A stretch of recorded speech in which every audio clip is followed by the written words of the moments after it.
identitat sonora i transformació social. Tot va començar quan ens preguntàrem com sonava el nostre barri. Primer, vam viure un procés de sensibilització per descobrir com sonava la nostra casa, el nostre carrer, el pati de l'escola.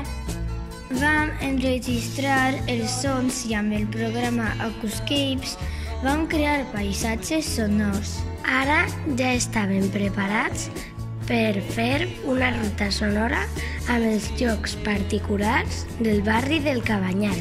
Ens n'anàrem de ruta sonora al mercat, a l'estació, a la platja, al port, al teatre, el musical i a la ciutat de les arts i les ciències. Ens vam convertir en caçadors de sons i els vam enregistrar amb una gravadora digital. Quants sons vam descobrir i què veu passàrem?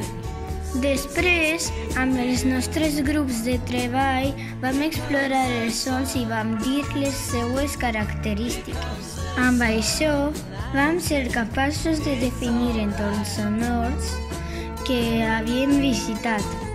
Després, vam fer una assemblea dels sons on compartirem tot el que havíem descobert dels nostres entorns sonors. Vam definir com de sorollosos eren. Sí, entorns sonors, ho has escoltat bé. I després va vindre un dels moments més divertits, l'hora de crear. Amb l'aplicació Aglaya i les nostres tabletes digitals vam realitzar una creació artística col·laborativa. Quina il·lusió!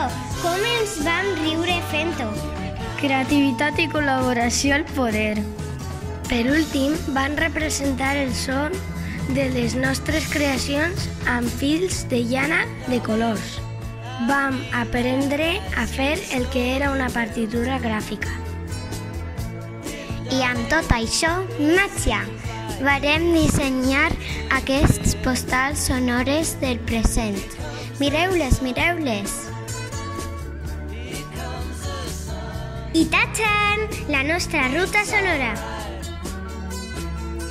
I ara ens feren una nova pregunta. Sabem com sona, però com sonava abans el nostre barri?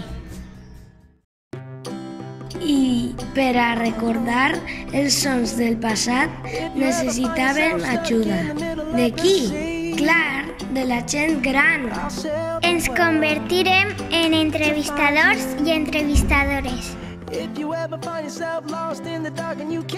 Anarem a la llar de jubilats Astilleros i farem una videoconferència en la residència Vallesol per tal de preguntar tot el que volíem saber.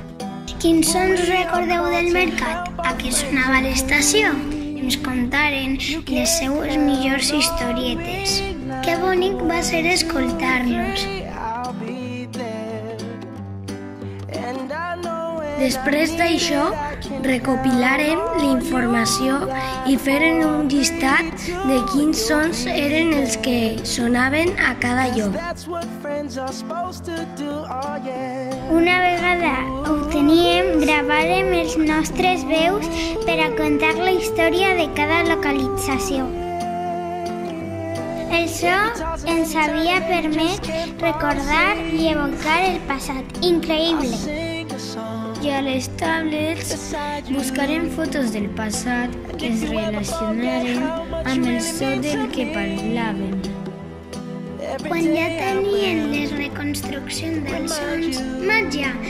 Decidiren transformar-los. De nou, amb la nostra creativitat, feren una altra creació sonora. I què faltava? Una postal del passat. Clar, mireu-les!